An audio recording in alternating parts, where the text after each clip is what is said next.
निर्विकल्पम् सदसदखिलभेदातीतमेकस्वरूपम्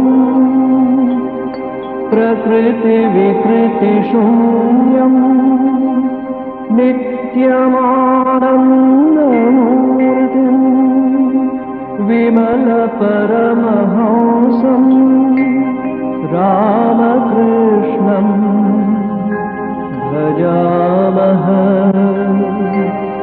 विमलपरमहंसम् रामकृष्णं भजामः।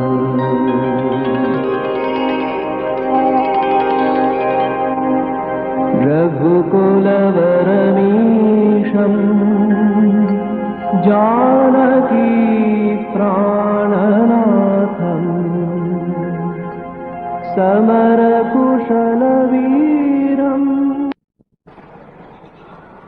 Sandhya came to verse 7 in the second chapter.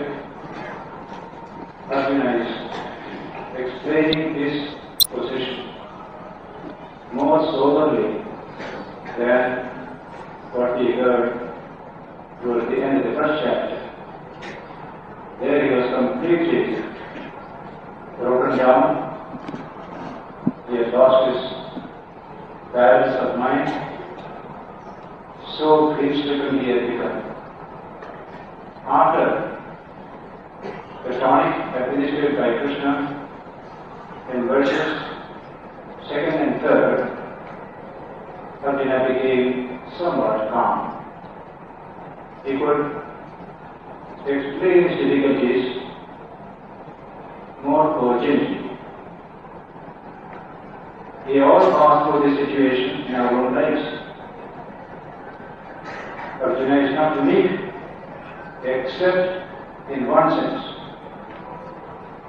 All of us have no battle to wage or fight a war. Arjuna had to fight a war. But all of us have the battle of life, facing problems, overcoming them, trying to achieve life fulfillment. That challenge is for all of us.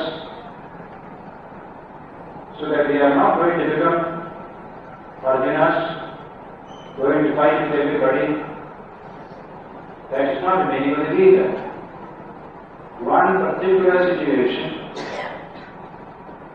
something in it which has a universal value. Take out that universal element from that situation. That is why after the first half of the second chapter, you don't hear of war at all thereafter. It is all about character, purity, love, compassion. The whole teaching. When you come to the 12th chapter, who is my true devotee? Krishna will tell, he is my true devotee, who is strong and fearless, and makes others also strong and fearless. He doesn't use his strength, it's to destroy other people. Yasman no dvijate logo, logam no dvijate jaya. He who does not frighten the world, and he who is not frightened by the world, that is high character. A timid person doesn't frighten the world, but he is timid. There is no virtue in it. But a very strong person can frighten the world. That is also not high virtue. But has strength and fearlessness and inspire the same thing in others as well. That is ideal humanity. That is the main teaching, not only in this book, but all through our Sanatana Dharma literature. In the Upanishads, in the Gita, in the Maharaj, Srimad Bhagavad, everywhere you will find the word which has been coined in Sanskrit typifies Sanatana Dharma mind of the just human being. That word is Ajata Shatru, whose enemy is not yet born. If you have an enemy, you love him, forgive him. That is one thing. I have no enemy at all. I don't recognize any enemy. That is the highest state of mind. That term is a very meaningful term. Ajata Shatru, whose Shatru is Ajata, not yet born. Considered to be the highest level of human development. Probably a handful of people only can achieve that high stage, but it is the highest stage. If that is the highest stage, we have to proceed in that direction by becoming less and less aggressive, more and more loving and peaceful. And the whole thing will be a natural development of man from what he is in the raw condition and what he can be in the high level. It is this journey of man from ordinary conditions to the highest level that is being expounded as the philosophy of human development. In the course of that, you will have occasion sometimes to resist evil by fight, by God, as things are in the world. If you don't do so, you will not be able to achieve your own development or the development of society as a whole. Evil will multiply if you don't resist the evil that is there. A message meant to a mendicant or a sadhu is different from a message meant to a householder who has a family, who has to look after his people, feed them, protect them. If somebody comes and steals to the house, he cannot run out the thief and say, take this also. He will have to starve his own children thereby. But some great sadhus have done it, like Baba of Ghazipur in Vivekananda's life. When a thief stole away something, he ran behind the thief. You have forgotten something, and he will you also, take this also, he said. That's a beautiful idea. But an average citizen cannot do it. What he has lost it, he will suffer from that loss. He cannot afford to lose it. He must learn how to protect what he has by his good needs, if necessary, even by using violence as well.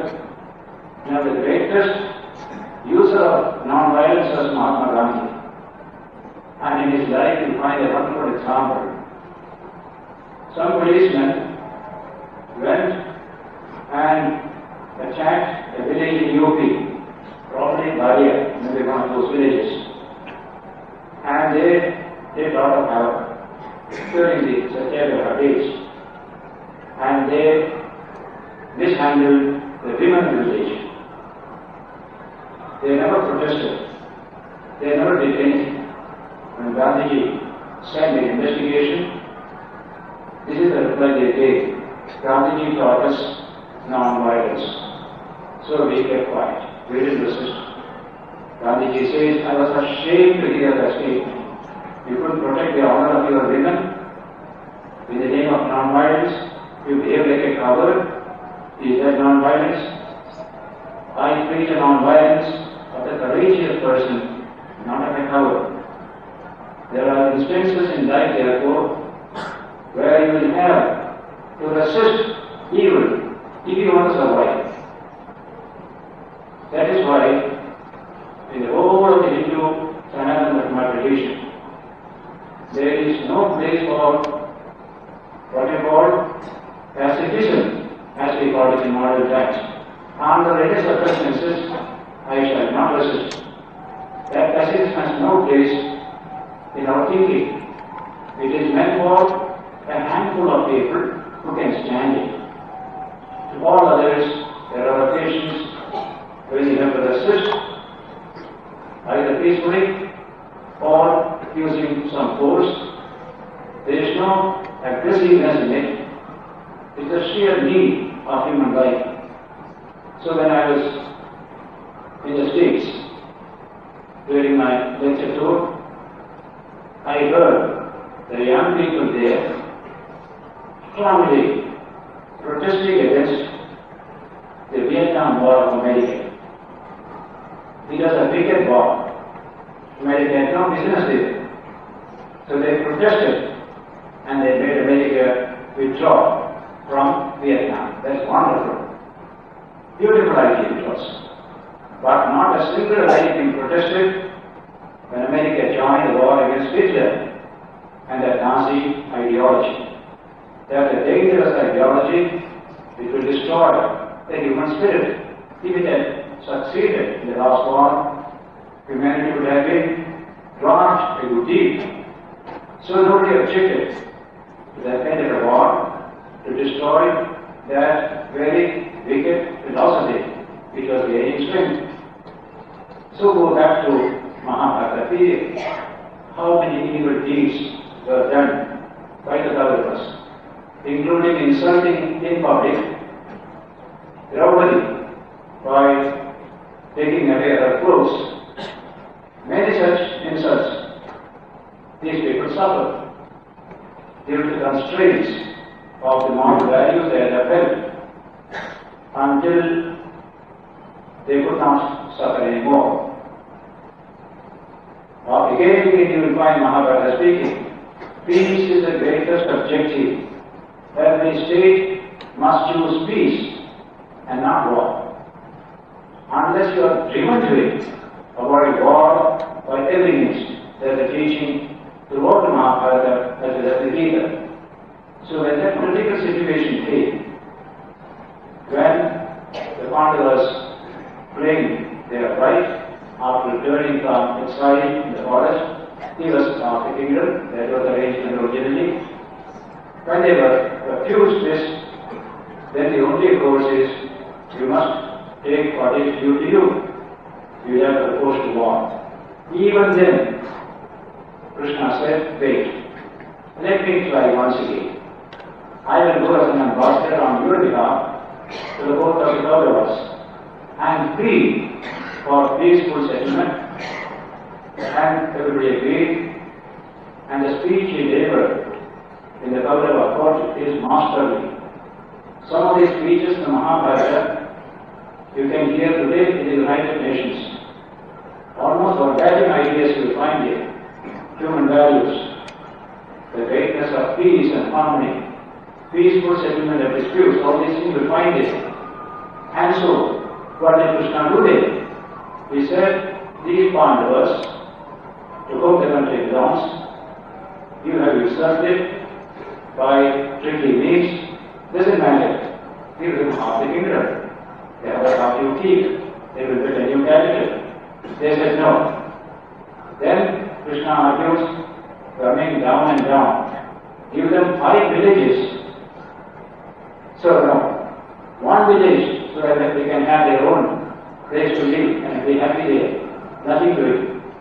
Not one, what you call Suchi Mukha, pinpoint of land we shall give the Pandavas. Because at that stage, the thing gone beyond the control of man.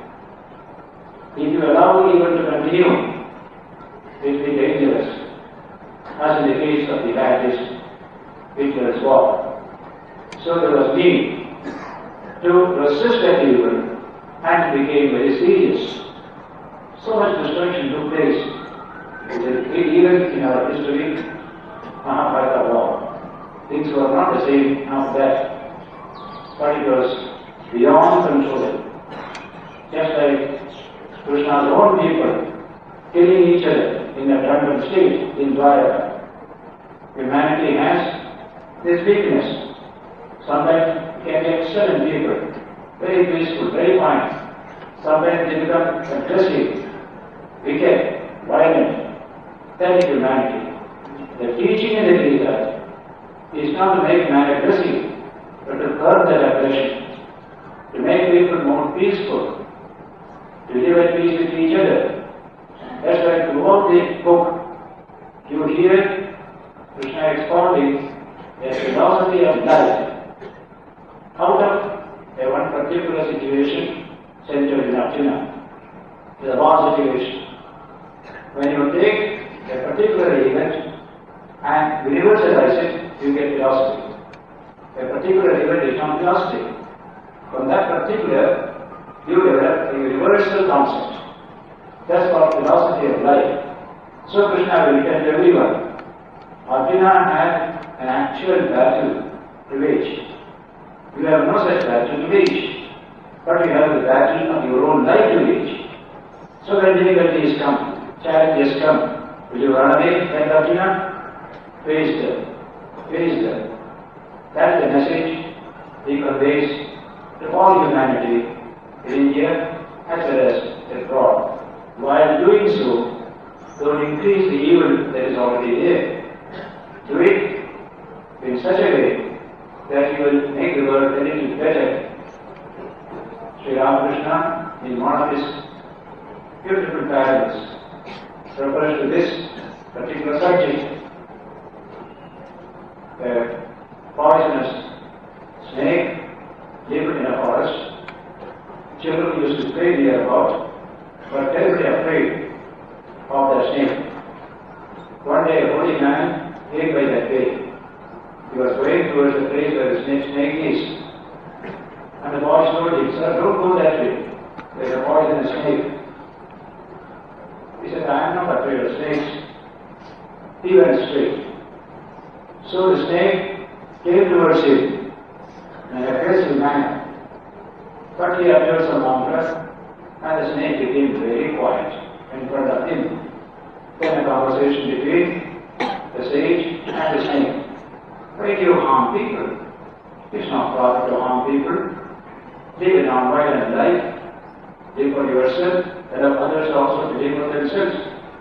Thereafter, don't do any harm to anybody. I give you a mantra, you keep it in mind, you will achieve something great in this very life. I will come back again, saying this eventually. From that day, the snake changed his ways. He became quiet, peaceful, non-aggressive, and the children was watching from the distance. And they found this snake has become less aggressive. They went closer and closer. Snake was not reacting. They didn't know all these changes that had taken place, but at least they could see the snake is not dangerous. They can play with it. So the time came when the boys would come near the snake, take the tail of the snake. So one day they whirled it round and round, dashed it to the ground. Half dead, it remained. At nightfall, they went into its own hole. It became a hole, simply skin and bone. After a few days, the holy man returned. And the boy said, "Oh, that snake is gone. No need of going there." He said, "No, that cannot be. I am learning an instruction without realizing life's first, he cannot die." So he quietly went towards the snake. He had given him a name. He called it by that name. After some time, the snake crawled out of his hole. Just the skin and bone, nothing else. And his teacher asked him, "What has happened to you? You have become skin and bone?" He said, "Probably you have taught me not to harm anybody. And so I have stopped eating any insects, any kinds of living things, and even dry leaves and other things. Maybe that because of this sattvic mind, he had forgotten that the boys had done harshly with him. He couldn't even remember that evil. So much goodness had come to him. When he said this, the teacher said, "What a fool you are. Remember, something must have happened. This cannot come merely by taking dry leaves." Then he said, "Yes, I remember." One day, the boys were playing here, finding it peaceful. They came closer and closer. One day they became very bold. They took me by the tail, whirled me, and dashed me. I vomited blood, and I somehow went in. That may be the reason I am in this condition. You have taught me not to harm, So I did not harm anyone. So I have come to this, and I don't mind it, he said. And the teacher said, what a fool you are. I certainly told you not to harm anybody, not to bite anybody. But you could have twisted them, then you would have gone away. Let them do this, otherwise they will destroy you. You cannot live in the midst of the world with this kind of attitude. Certainly don't put poison into others, but don't be made an object of pity by others and destroying your own life. And he turned to the audience. Ramakrishna said, therefore, so I say, this, but don't bite. Sure, you have this capacity to stand on your own, but don't increase the evil in the world by your resistance to the evil in the world. That's the method we have to evolve. That is what the Gita teaches throughout. Never increase the evil, reduce it. But it is not on the side of unqualified pessimism, which enveloped the European mind after the First World War. A pessimist attitude. Whatever be, no war, no violence, nothing. We shall do none of these things. We don't have that pessimism. We want peace. We want humanity. We want love and concern. But so long as you are living in this imperfect world, you must learn how to protect your interests. Or are not going to become enemies. Protect your own interest. If somebody comes and snatches away your daughter, you are not going to keep quiet. Or hand away the second daughter also to the person who has snatched the first daughter. You won't do that. Then if you do so, you won't be a man at all. Something is wrong with you. That's how the Gita is going to tell you. Every one of us, you must be able to protect your interest, protect other people's interest, the national interest, without endangering the welfare of humanity as a whole. It's a very difficult subject, but it must be pursued as best as one can. Krishna always will say, this is a high ideal, but do as much as you can. Sarkamapyasya dharmasya trayate mahado bhaya. It will come in the course of this chapter. Even a little of this dharma will save us from great fear. And so Krishna had to tell Arjuna, in the midst of the battlefield, at the end of a long process of negotiations, where evil was not going to surrender to any good thought, there was nothing else to do. Like a critical situation.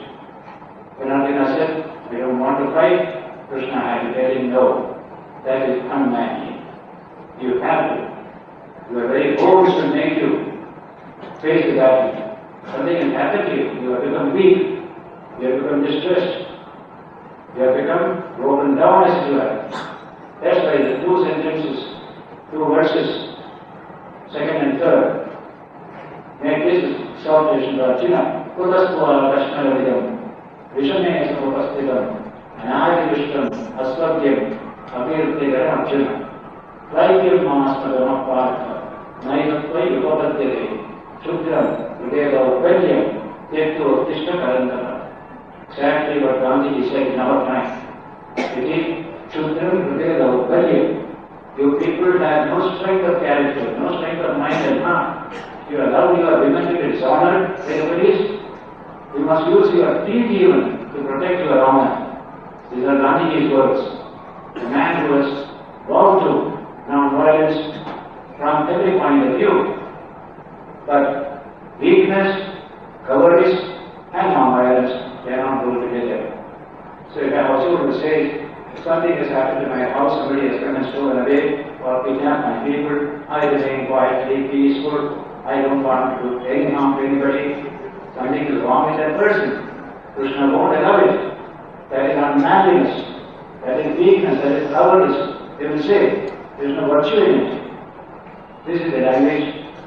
That's why in this great book, the first part of the Gita teaches you how to develop yourself, your inner strength, your self-confidence, your capacity to face obstacles and difficulties, what we call man beings, a wonderful word in English. Towards the end of the chapters, Krishna gives you a higher dimension, surrender everything to the divine. Resolve this, you are only an instrument. That's called complete surrender. Charana Shloka is called this particular statement in the Gita, the last testament of the Gita. Surrender everything to the divine. Everybody cannot surrender unless you are very strong. You cannot surrender. I often compare a person who has nothing in his pocket, no bank account. He will say, I want to renounce. What will you renounce? You have nothing to renounce. You have no money, no intelligence, nothing. What will you renounce? Have something to renounce. So it's a great strength that makes you manly, work hard, earn money, gain confidence of other people. That's called the first stage of human education. Then comes the final stage, which will come in the Gita later on. Have a greater strength to surrender to the ego and entirely to the divine. That needs greater strength. As I say very often, to earn money needs strength, but to donate money needs greater strength. How difficult it is to donate what you have earned. So this whole life I want to donate to the divine. I have nothing, they want everything. Thy will be done. That is supreme strength. What you call the strength of all strength is that strength. How few can come to that level. But there is a high level. We have to go towards it. Only through manliness. Cowards cannot sign themselves to God. Never. They won't attain the highest spiritual development. So the main teaching through these two verses is manliness and strength. Arjuna showed just the opposite. Therefore, as an example, you and I do not have to fight Arjuna's war, but we have our own wars and battles to fight. We need the same philosophy.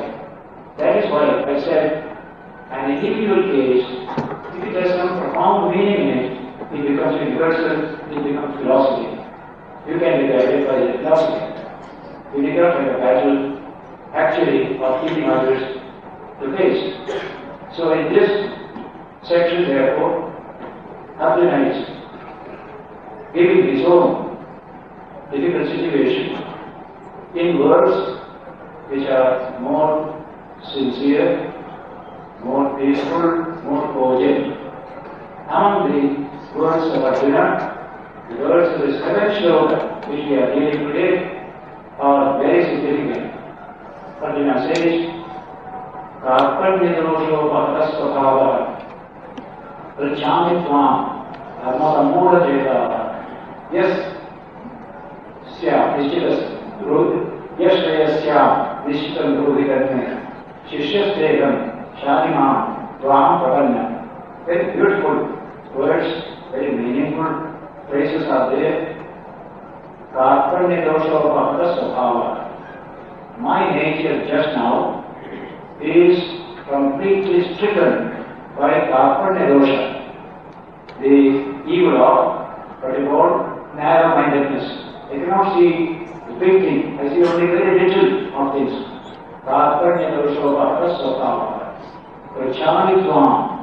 I am asking you therefore, dharma samura chetava.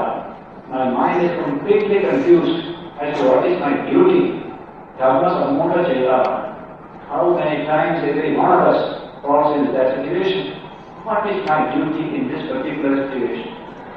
We are not able to decide at that time. Our wisdom is not enough to decide at that time. Then only we turn to somebody to rely upon his wisdom as a guidance. In social life, we do it often. We ask friends, we ask relations, we ask others, and that's the beauty of social life.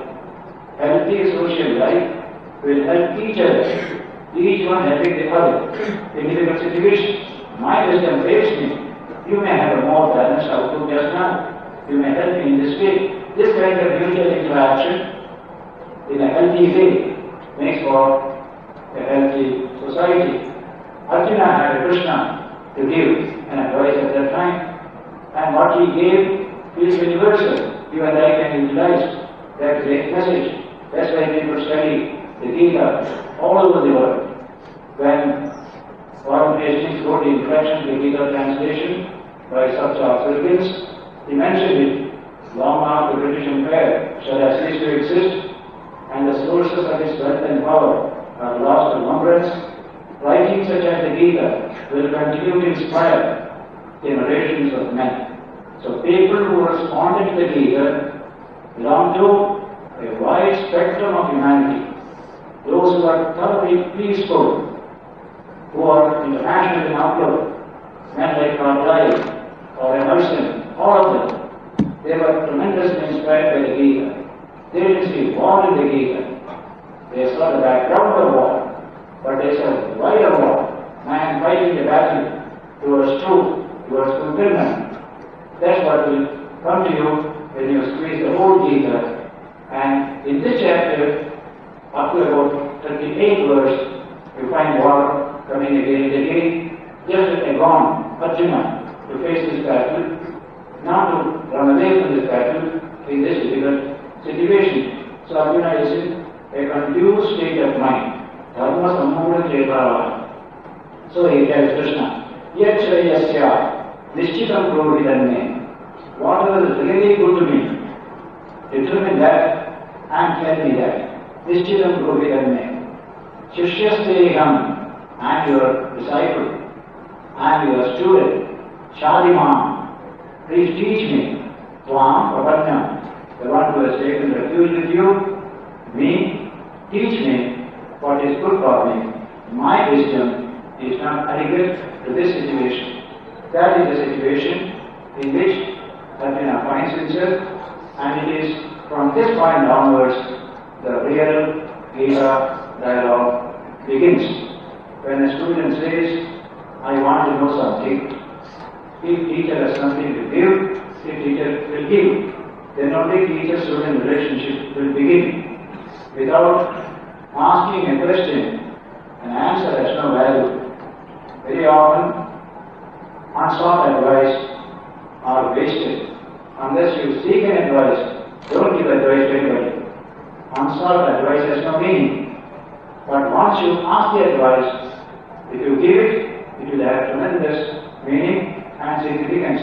So Krishna begins to teach only after Arjuna said, I depend upon you to guide me, I am your student. Shishyasteham Shadimam Tvam Prabhanyam. That is the beginning of the Gita discourse or Gita dialogue. 7th verse of this second chapter. In this way, Arjuna begins a few more words further before asking Krishna to convey his message. In this way, there is a Mahipravashyami, Mamavanatya, Yacho Muchoshan Indriyama, Bhavapi Bhumau Asamattam, Vruttam, Rajyam Suranam Vita. Arjuna says, I do not see any kind of prosperous kingdom on earth and overlordship over the denizens of the heaven with respect to the grief that has crossed my senses. My grief just now is burning my sensory system. That is language. Yakshoga Uchoshan Indriyama. Shoga of grief can burn away our sensory system. Many of us may have that experience. And deep sorrow, grief, burning the whole system. Arjuna was in that condition, he says. Bhakti Bhumao Asamattam. Even if I get plenty of wealth and prosperity here, I do not find any satisfaction thereby. I am in such a difficult situation just now. Krishna, this is Arjuna's statement. Sandhya says, what happened then? That is the beginning of Krishna's discourse after this. Sandhya Vacha, Evamatva Arjuna Evamatva Rishikesha, Gudakesha Karantava. Now you will say, Ide Govinda Mutva Pushti Bhaguvaha. Having said this to Krishna, Arjuna said, I am not going to fight. And he remained silent and quiet in the chariot. That is the shloka. Verse 9. Evamuktva Rishikesha Radesha Parantaha Nayosye, I am not going to fight. Iti Muktva Tushni Bhakuva. He remained quiet. Now, what did Krishna do? Sandhya says, Pramuvana Rishikesha Prasannivakānata. With a smile on his face, as it were, Krishna addressed Arjuna in the following verse. Krishna had a tremendous control of the situation about him. He was not confused like Arjuna. Wherever there is that tremendous self-control and self-restraint, you will find the mind is spontaneous and natural. A smile appears. Arjuna could not smile in that condition. The smile in Krishna's face is a sign of the tremendous control of the situation around that the person has. Then only that smile can come. When you are in a distressed state of mind, you cannot smile. Even if you smile, it will be a contorted smile, not a natural smile. Look at the baby smile. How beautiful, how natural. We have lost the power as you grow older and older. But still, we can still have some sort of spontaneous, natural smile. But if you are in distress, no smile can come. But in the case of Krishna, this smile was a constant feature of Krishna's mind. A tremendous mind, tremendous control of the environment around him. So he confronts the problems, the tensions of the world with a gentle smile. And to that he administers that calmness, that tranquility to the human mind. In the Mahabharata, you find many instances how Krishna faces very difficult situations and brings about calmness around him, calmness within. He is projected as calmness without falsehood. So the word Prasannivakānata, as if with a smile, a gentle smile. Tenayo Hridayo Madhye Vishidantam Idam Vachaha. Within that wonderful situation between two armies, ready for battle, Arjuna giving this ultimatum, Krishna said this. From this onwards, you find Krishna's exposition. In the second chapter, up to verse 38 also, from 11 to 38, Krishna is trying his best through various arguments to call Arjuna to face the battle. Arjuna is a Kshatriya. The very nature of this life, he has to face this difficult situation. Everybody depends upon him for the winning of the battle. So Krishna wants Arjuna to recognize his duty at this time through various arguments, some of them very metaphysical, some of them very worldly. All these various arguments you will find here. And the metaphysical arguments are based upon the philosophy of ascetic thought, Jnana-marga, which denies this world, which believes in a transcendental divine experience, where the Atma is ever free, without any attachment. That is my true nature. Birthless, deathless, that is myself. That is the self of all. Based on that metaphysics and vision, Krishna is inducing Arjuna to face up to this battle. But those arguments do not convince Arjuna. Krishna has to give his own philosophy thereafter, under which we can fight the battle of life, face up the challenges. All this are possible under that second philosophy which Krishna is going to expound from 38 verse onwards. That is Krishna's original contribution to philosophy of human life and development. The first one will not allow you to work, face up the problems, etc. The first one will encourage Arjuna in his own way. This is troublesome, let me run away, let me become a mendicant. That will be the conclusion based upon that philosophy called, because it's Sandhya here. Sandhya is not the metaphysical school of Sandhya, Satnana Marga, path of Nedi, not this, this world is unreal. The Atma is supreme, deathless, that is our true nature. Realize that. Why get into all this mess here? That is the philosophy. Under the basis of that philosophy, you can't work, you can't face up to problem, you can't fight a war. So that is a trick with Arjuna. Therefore, Krishna finds a new philosophy needed, which he revels himself. That is the basis of a life of action, a life of endeavor, a positive attitude to life. All that will come from verse 38 onwards. So, in the beginning, Sandhya now says, Bhagavan Vacha. Sri Krishna said, after all these discussions with Arjuna, when he said, I am not going to fight, he sat in the chariot. Krishna has to say something by which this young man will face up the problems that are there. Very critical situation. Vishamini Sampasthidam. Very difficult situation. That is the situation which Krishna is facing now with respect to his own friend and disciple Arjuna. So the text begins to say, Krishna says, Bhagavan Vacha. Ashochyama Nandashojastvam. Pratnyavadamsya Bhashase. Pratasun Adavasunshya. Nanashojanti Pandita. The first verse says, based upon the philosophy which Arjuna had invoked in his mind, that Bhishma, Drona, who are they? They are not to be mourned for. They are great people. What is the use of showing pity towards them? Ashochyam. They are not meant to be grieved over because Ashochyam. They are great people themselves. Ashochyam and Ashochyam. You are feeling so much of grief over people for whom there is no need for any grief or compassion from you. Ashochyam and Ashochyam. Pratnyavadamsya Bhashase. And you are speaking wise words. Your content is not wise. Your words are very wise. Pratnyavadamsya Bhashase. Then he says, Pratasun Adavasunshya Nanashojanti Pandita.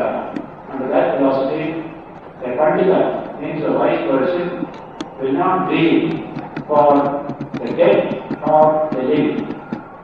Grief is not always right. You are doing that exactly here. So Pandita is a great word in Sanskrit, though today it means very ordinary.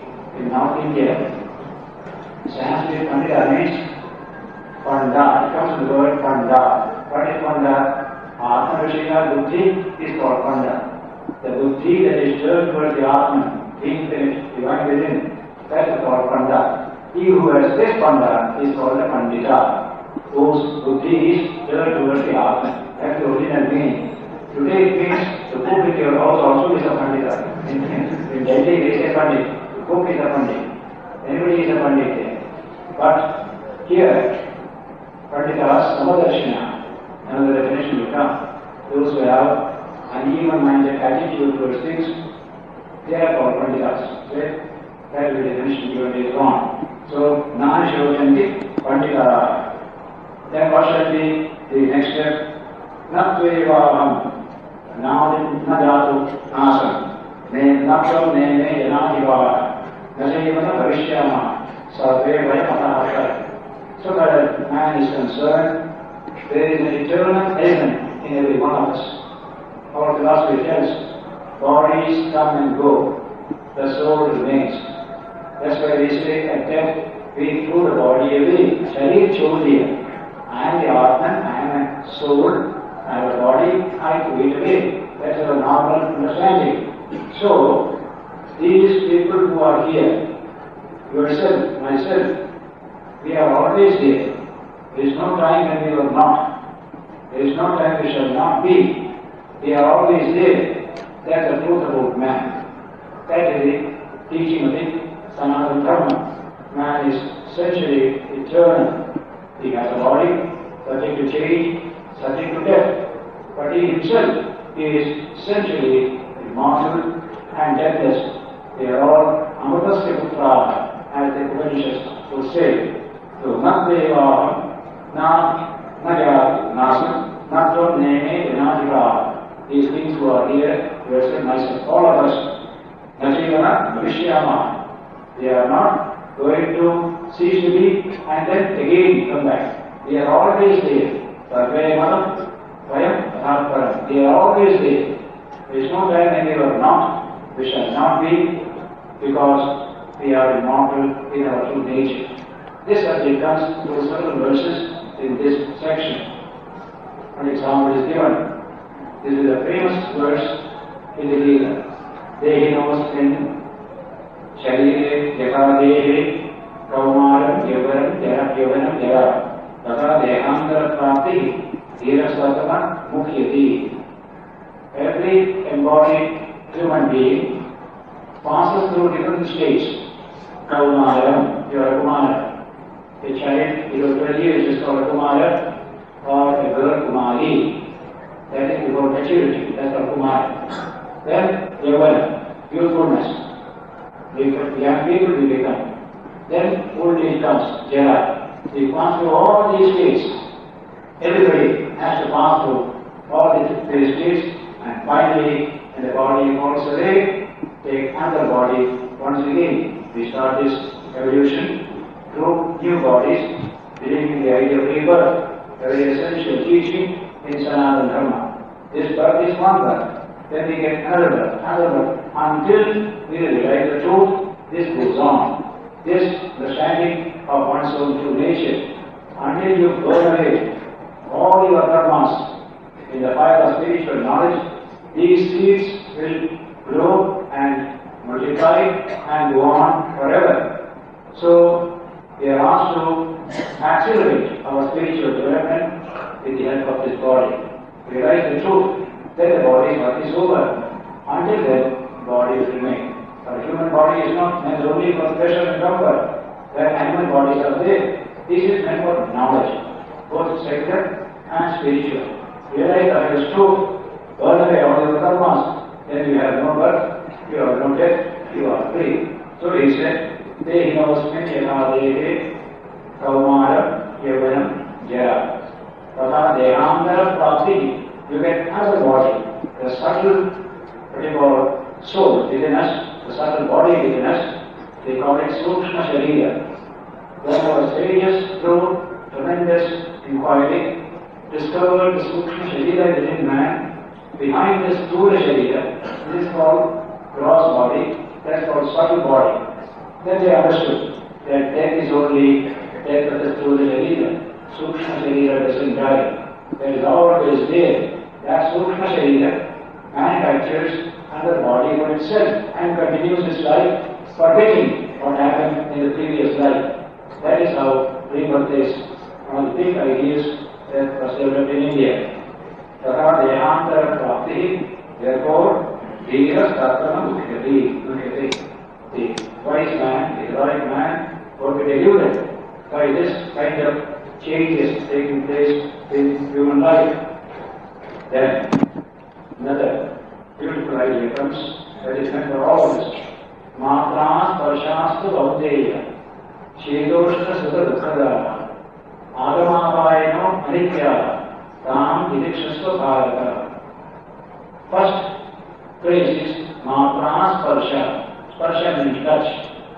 Matra means the sensory objects. When we touch the sensory object, when our sensory system comes in touch with the sensory object, the word matra is coming to the word measure, meaning is to measure. It's a wonderful word that day our Raja Ramana spoke on the subject of mind and the matter. On that subject he spoke here, nature and mind. There he used the word merge, to measure. And physical science is science of measurement. Mathematics comes in. All material physical sciences are subject to measurement. But when you go beyond physical level, there is no measurement possible. Up to the sensory level, you can have measurement. And so, the word matra comes from that idea of measurement. This sensory system measures that particular object that is there. That's how they come in touch the word. Matras Parshasta Bhauteya. If you touch the external objects, what happens to you? Sometimes it will give you cold, sometimes heat, sometimes pleasure, sometimes pain. That's the nature of such contact. Chita, Krishna, Sukha, Dukkha. But Adama, Apayano, they come and they go. They don't persist. Happiness doesn't persist. Pleasure doesn't persist. Pain doesn't persist. Cold doesn't persist. So also heat. They come and they go. If that is so, how shall they react to them properly? Tam idikshasya parata. If you cannot do away with them, bear with them, bear with them. That's a wonderful statement. Idikshasya, tam idikshasya. What cannot be cured must be endured. We say in English, the same language here. Because you are falling, you go to the doctor will treat you, there is science for it, do all that. But so far as you are concerned, cooperate with the doctor by that tremendous determination to bear with it, so long as it is there. So Tam Idikshasya Bharata, bear with it. It is a very strong mind that can bear with all this, develop that strength of mind. Because that's the nature of all sensory contacts. Senses coming in fact sensory objects will react either as pain or as pleasure, cold, heat, etc. That's the nature. So, try to remove them as far as you can. But you cannot bear with them. Bear with them. The capacity to bear these things is a tremendous capacity.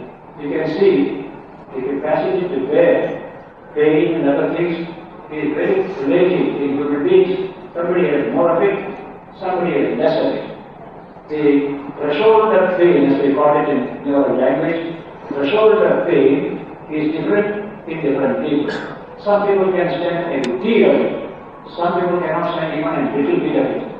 When I was in charge of a hostel for students in Mysore, we had to give what you call the malaria injection to our students, young boys, 10, 11, 12, that age. So some of them will come, they stand, take the injection, go away. One of the students, as soon as they saw the needle, became unconscious. Very often. The threshold of pain is ridiculous. From standing that's all. So, we come to develop that strength. I can stand it. I can stand it. The capacity to stand the nonsense of life as an important capacity. Therefore, Krishna said, Tam Tidikshasya Bharata. Bear. If you don't bear, you fall down, you get destroyed. What one is there, then you get destroyed. Very little more strength developed in you, you could have stood well. So don't be so weak. Don't be like a Mimosa Puria. You just go at it goes on like this. So weak, don't be. Little strength of mind must be there to withstand the changes and chances of life. Life is not all fun, it's not all pleasure. Often difficulties come. So this kind of strengthening of the human organism against the environment is very important for human life. If your body is strong, no disease germs can enter into it and multiply it. If it is weak, any number of germs can enter and create trouble. So keep the organism strong. Your mind must be strong. In fact, Krishna will repeat this idea throughout this book. Strength of mind, control of the sensory system is very important for any decent human being. Virtue and morality cannot thrive without this kind of self-discipline. It's very important there. So, Agama, Anitya, they are not eternal. They come and they go. Just like in a tree, you just dreamt somebody is throttling you. You could have terribly frightened. And when you wake up, after a few minutes, everything is gone. Only you couldn't stand it at that time. So even in our life, difficulties come. If you could bear a little, probably things would have been better. Little later. So there is always a possibility. Sometimes people come to me, my promotion has been withheld. I said, wait for a year, who knows it may come. And the year it came, next year it came. Very good. Suppose you had given up the beginning itself. Despair. You will be your own enemy. Have a little patience. Who knows? Your thing will come to you. Though there is injustice around it, there is no doubt, but there is also possibility it may come to you. When you swim in the ocean, you must learn how to swim. Constantly the waves are coming and pocketing in your face against you. What will you do? When the wave comes, duck underneath. And as it goes, come up again. There is a way to deal with the waves. They come and they go. They are not always there. So you can always have the capacity developed to swim against the waves by this method. So this concept, calm, idikshasya bharata, because anitya, they are not always there. Very little patience can bring about great changes. When they are weak-minded, their first onslaught of an unhappy situation makes us broken down. The very first onslaught, that shows weakness. When your strength is there, I can stand. I can stand. You can stand this nonsense. I should overcome it. That's called tremendous faith. Atma Shraddha. Atma Shraddha. Krishna wants all of us to develop that Atma Shraddha. I shall overcome. One of the songs that the American people is, we shall overcome. We shall overcome. That spirit must be there in our people. So he said, Tam Idikshasya Bharata. Idiksha is a great word in Sanskrit. It is defined by Shankaracharya in the Vedic in a whole verse. One of the virtues to be developed by a student of Vedanta is Idiksha. And what is Idiksha? He says, whatever difficulties come to you, you bear with them without feeling sadness and grief on that occasion. That strength is called Idiksha. Pranam Idiksha Nigatyate is how the shloka ends there. So it says, Pranam Idikshasya Bharata. Those who can withstand all this, they are wonderful. Next shloka says, Yam Vinam Yadyandyete Purusham Shapha Samadukha Sukandiyam. So Amrutattvaya Karpate. He or she, who is not thrown down by any of these adverse experiences, happiness, misery, or pain, cold, heat, etc. Those who can withstand all this, such persons are, says, Samadukha Sukham Dhīram. They are Dhīras. They are like people. Even-minded in Dukkha and Sukha, not at all shaken by Dukkha and Sukha. Samadukha Sukham Dhīram. So, Amrutattvaya Karpate. That person alone can achieve immortality. Realize the Atman which is immortal. There is a tremendous capacity. Even in our political life, you can see some of the leaders, what tremendous capacities they have to withstand all these pressures from outside, especially under foreign rule. So much of police oppression they have to suffer, so many things they have to suffer. They will break down. They stood it. What a tremendous strength it is. We are losing it. We have to regain it once again. I remember reading the papers when Sardar Devi was arguing a case in the court. A man delivered a telegram. He just looked into it and put it in the pocket. Continued his argument and went home to see why he is dead. That is the telegram. He just continued asking, nothing has happened. How many people can do that? But what a tremendous strength of mind. It's not want of love, want of action. Everything is there. But something more is there. The capacity to stand the ups and downs of life. They are fit for the immortal. They become immortal. Dhīra. So Amrutattvaya Karpate. Such people can realize the immortal Atman. They could think of courage is needed to go beyond the rules of the physical system, nervous system, psychic system, and realize the Atman that is behind all this. That strength we have to develop, cultivate from now onwards. That's why high character strength is necessary for spiritual development. That strength we have to cultivate. You can't purchase it for money. You have to regularly build it up in yourself. Nobody can give it to you, but people can help you, guide you. But what is your role? This human life, this packet of psychophysical energy, I must learn to cultivate in the right way, so that the best harvest will come out of it. And the highest harvest is realizing one's own true nature as the immortal self, the Atman. That is the greatest harvest. So Ramakrishna tells through a song composed by, I think, Ramakrishna also, his criticism. Oh man, learn to cultivate your field of life. At present you do not know that art. Raymond from Kushika Jnana. A mind, oh mind, you don't know the art of farming. Such a wonderful land is there. If only you knew how to cultivate it intensively and extensively, what a bumper harvest you would have got, how rich you would have become. Mind is like that. So character development is exactly the same thing, carrying from external to internal. Raymond tum Kushika Jnana. Oh mind, you don't know the art of farming. How rich you would have become inwardly. You didn't do this properly. So that's why Krishna also said here that leader is able to build up his mind and character, which can taste the mortal dimension of one's own true nature. That is a tremendous idea. Next sloka is a highly metaphysical sloka. We shall deal with it next Sunday. Verse 16. Nāvaro vidyate bhavo, nābhavo vidyate sadaha, bhayorapi, prashtavantas tanivas tattvadarshidiki. That is the verse. We shall deal with it next Sunday. We shall meet again next Sunday.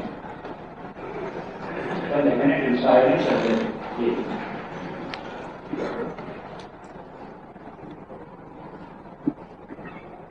Om Sthavakaya Dhammasya Sarvakarmasya Rupine Ramakrishna Ramakrishna-Vivekananda. Salutations to thee, Sri Ramakrishna, who came to establish Dharma in this world, but with the embodiment of all Dharmas, the divine manifestation.